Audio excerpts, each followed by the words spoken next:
Oggi vorrei provare a rispondere alla domanda di Antonio, che mi ha chiesto di parlare dei reti e delle vicende militari che li riguardano.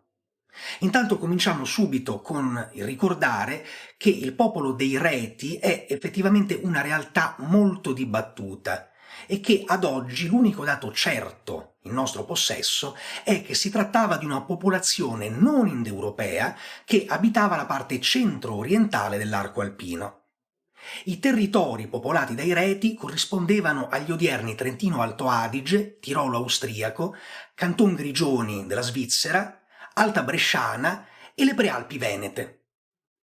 Secondo Strabone, parte dei Reti era anche il popolo degli Euganei, a sua volta diviso in tre tribù: i Triumplini della Val Trompia, i Camunni della Val Camonica e gli Stoni dell'Alta Bresciana, Trentino occidentale e dell'area montagnosa a nord di Verona. Effettivamente, parlandoci di Verona, Plinio la indica come centro dei Reti e degli Euganei.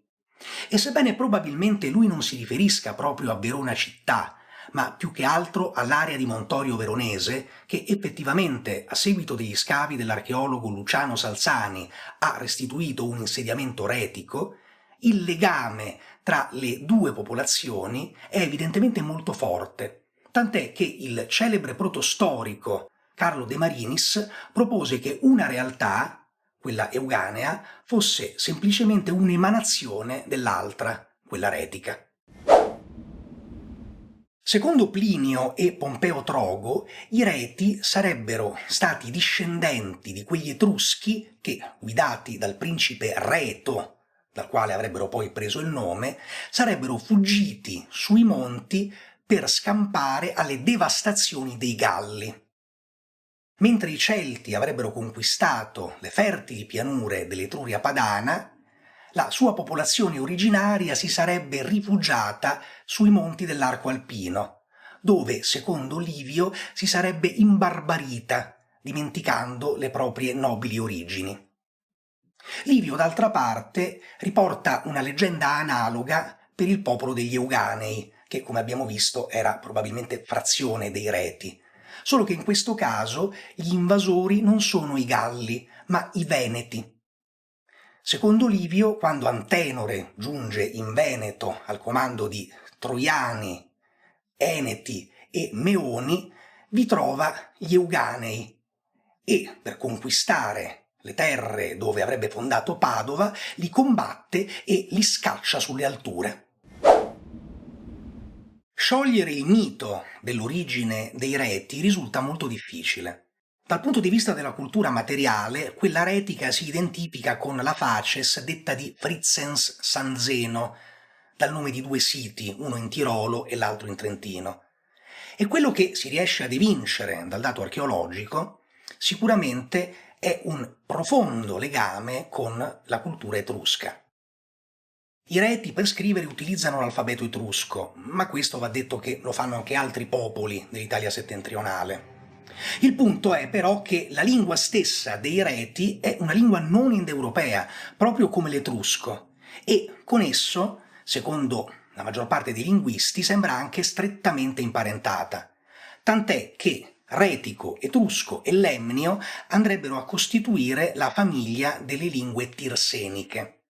Questo dato purtroppo non ci aiuta a dare una risposta univoca al mito delle origini, perché può portare a diverse interpretazioni.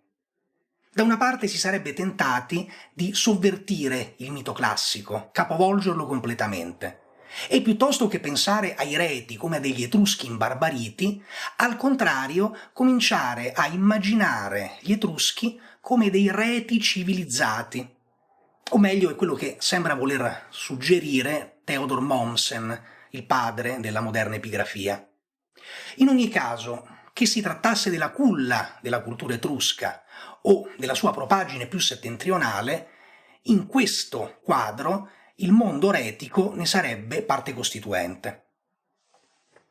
Al contrario, però, si può anche immaginare i Reti come il popolo indigeno dell'arco alpino, inizialmente avulso dall'ambito etrusco, ma che col passare degli anni sia stato gradatamente etruschizzato dagli influssi provenienti dalla pianura padana, sia tramite i commerci, sia tramite l'innesto di élite etrusche nel proprio tessuto sociale, con il ruolo di classe dominante. È interessante, a riguardo, riflettere sul fatto che i romani, quando parlano delle popolazioni dell'arco alpino, usano a volte il termine reti e il termine liguri come se fossero intercambiabili, come avviene ad esempio per gli stoni. E questo, sebbene alcuni linguisti vogliano vedere nei Liguri un popolo indoeuropeo, secondo alcuni addirittura parlanti una lingua celtica, per quanto precedente alla Galata Gallica, potrebbe far immaginare un quadro come segue. Una serie di popoli che abitano l'Italia settentrionale legati a vario titolo e con diversa intensità alla cultura etrusca, che con l'affermarsi di nuove realtà, come la cultura testina, venetica, ma anche più banalmente i Galli che giungono da Oltralpe, non essendo competitivi dal punto di vista militare, si siano trovati ad essere sospinti, relegati, contenuti nelle aree meno appetibili, nei territori più montagnosi, dissestati, petrosi, difficili da coltivare.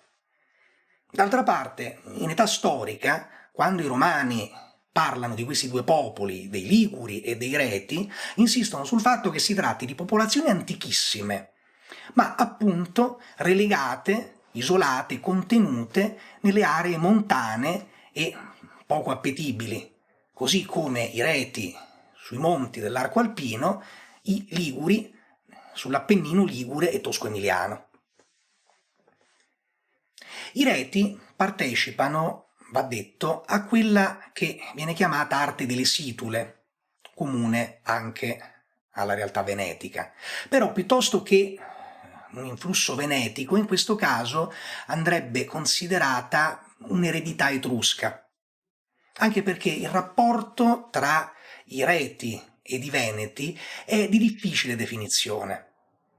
Anche la teoria che vorrebbe il nome Reti derivare dalla divinità venetica Reitia non convince del tutto. Al contrario, il nome Reti sembra essere un esonimo, ovvero un nome che veniva attribuito ad un popolo da una realtà esterna, in questo caso specifico i Celti, che avrebbero battezzato i Reti partendo dal termine della loro lingua Rait, che stava ad indicare i luoghi sopraelevati, le montagne. Quindi i Reti sarebbero i montanari, il popolo degli altopiani, che effettivamente avrebbe anche senso. I Reti, di fatto, subiscono comunque una notevole influenza da parte delle popolazioni celtiche, in particolare a partire dal secondo secolo a.C. E questa influenza si concretizza inizialmente in quello che è ovviamente l'ambito della cultura materiale legata al mondo militare. Le onnipresenti spade celtiche si ritrovano anche in ambito retico. Ma non solo.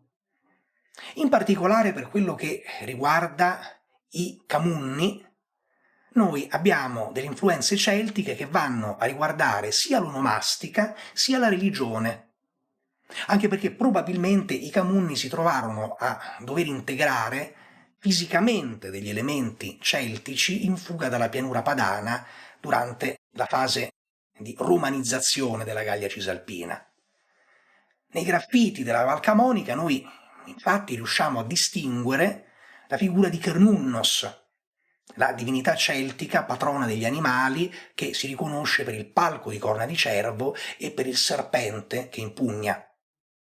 Oltretutto, a seguito della conquista romana, le epigrafi che noi troviamo in Val Camonica e che riportano il nome romanizzato degli indigeni mostrano dei nomi che sono tutti di origine celtica. L'immagine che le fonti classiche restituiscono dei Reti è ambivalente. Strabone li descrive sia come un popolo che produce un vino squisito, che nulla ha da invidiare ai vini italici, sia come delle genti feroci avvezze al saccheggio e alla rapina. Quest'ultimo particolare si ritrova anche in Orazio, che dipinge i reti come dei feroci guerrieri che calano dai monti brandendo le letali scurie amazzonie, probabilmente un riferimento alla Hellebadenaxt, la scialabarda, un'arma caratteristica delle genti dell'arco alpino. Sicuramente la prima campagna militare romana contro i Reti ha i contorni di una spedizione punitiva, a seguito delle loro incursioni in pianura. Siamo nel 118 a.C. e il console Quinto Marcio Re muove contro gli Stoni, quel cantone degli Euganei che viveva in un'area compresa tra la Val Sabbia, la Val di Chiese, le valli giudicarie e il Monte Baldo, quindi idealmente una mezzaluna che comprendeva l'Alta Bresciana, il Trentino occidentale e le montagne a nord di Verona. Orosio, che descrive nel dettaglio lo scontro tra i legionari e le popolazioni alpine, ci presenta un quadro di una ferocia inaudita. Quando gli stoni si rendono conto di essere sconfitti, si rifiutano di arrendersi, uccidono tutte le loro donne, tutti i loro bambini, danno fuoco ai loro villaggi e infine si gettano nelle capanne in fiamme, suicidandosi. Quindi quello che ci viene restituito è un quadro di una barbarie e di una riottosità totali. Va detto che la conquista definitiva dell'Arezia avverrà molto dopo, nel 15 a.C., quando Augusto invierà i suoi due figli adottivi, Tiberio e Druso, a completare l'opera che era già stata cominciata l'anno precedente da Silio Nerva, il governatore dell'Illirico. Anche in questo caso l'operazione romana viene descritta come una reazione alle angherie dei Reti. Cassio Dione scrive che i Reti imponevano ai mercanti romani e ai viaggiatori dei gravosi tributi quando dovevano attraversare i valichi alpini. Ci dice anche che i Reti calavano regolarmente in Italia e in Gallia a saccheggiare e a devastare. E arriva addirittura a scrivere che i Reti uccidevano tutti i prigionieri maschi che catturavano, addirittura strappando i feti dal ventre delle madri dopo averne appurato il sesso maschile a seguito di vaticini.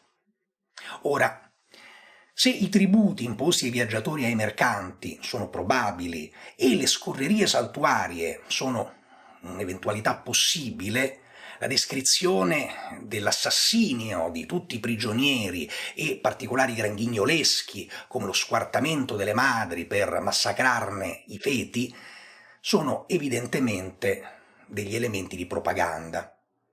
In realtà ora sappiamo che la pacificazione dell'arco alpino voluta da Augusto aveva poco o niente a che vedere con una supposta bellicosità e belligeranza dei Reti, ma era legata a tutt'altro, a un'altra campagna militare che Augusto aveva già pianificato, la conquista della Germania, che sappiamo non avrà esiti particolarmente felici, ma in ogni caso per essere portata avanti necessitava di un retroterra pacificato e solido. Ovviamente i Reti non sono minimamente in grado di resistere alla macchina bellica romana e vengono sconfitti praticamente in poco più di un anno. Anche in questo caso abbiamo la testimonianza però di una resistenza strenua, feroce, selvaggia, atavica. Da Floro sappiamo che durante l'assedio di una delle ultime sacche di resistenza dei Reti, le donne retiche, quando terminano i giavellotti e i macigni da scagliare addosso ai romani, rendendosi conto che ormai la resistenza è vana, prendono i loro stessi neonati, li sbattono sul terreno, uccidendoli, e poi li scagliano come dei proiettili addosso ai legionari. Nuovamente, dunque, quello che ci viene presentato è un quadro barbarico di resistenza ad oltranza e rifiuto della romanità, della conquista. In realtà, però, indipendentemente da questi aspetti, vedremo che i reti, una volta conquistati, riusciranno ad inserirsi abbastanza velocemente all'interno dello Stato romano, tant'è che Tacito ci parla di reparti di ausiliari retici che appena 30 anni dopo la conquista dell'Arezia già combattono al fianco dei legionari romani contro i Germani, per assurdo proprio nella vittoriosa battaglia di Ristaviso. C'è una sorta di comicità, se vogliamo, in tutto questo. L'Arezia viene conquistata per volere di Augusto, che vuole un retroterra solido per poi proiettarsi in Germania.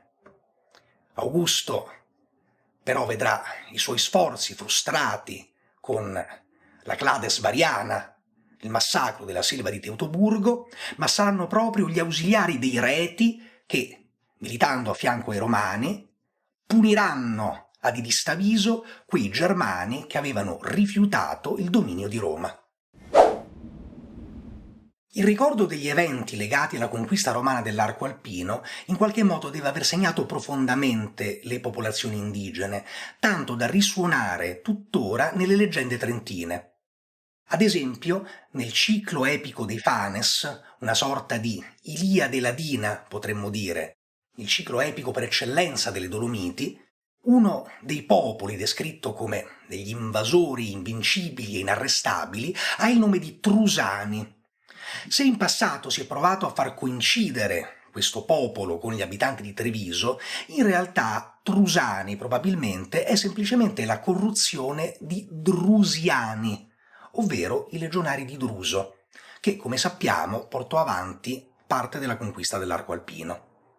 Altresì, in una raccolta di fiabe della Val di Fassa, trascritte da Ulrike Kindl nel 1984, risalta la descrizione di uno scontro che ricorda in maniera inquietante quello di Floro, compreso il particolare disturbante dei neonati usati come proiettili scagliati contro gli invasori. In particolare, secondo la Kindle, farebbe fede il nome del condottiero dei nemici, il perfido Munez, che secondo lei è semplicemente la corruzione del nome di Lucio Munazio Planco, che sappiamo effettivamente celebrò un trionfo sui Reti da un'epigrafe presente nel suo mausoleo a Gaeta. Va detto però che la totale sovrapponibilità del resoconto di Floro e la leggenda fassana fa nascere dei sospetti relativi al fatto che non si tratti in realtà di una leggenda nata da il fatto di cui parla Floro e tramandata oralmente e giunta fino a noi, ma in realtà che si tratti di qualcosa di creato in epoca molto più recente, con una genesi semicolta. Non era raro tra il 1700 e il 1800 che gli studiosi locali o i parroci locali, e spesso le due figure coincidevano, andassero a ricercare nelle fonti storiche dei riferimenti che potessero essere adattati alla loro piccola realtà, in un tentativo di nobilitazione.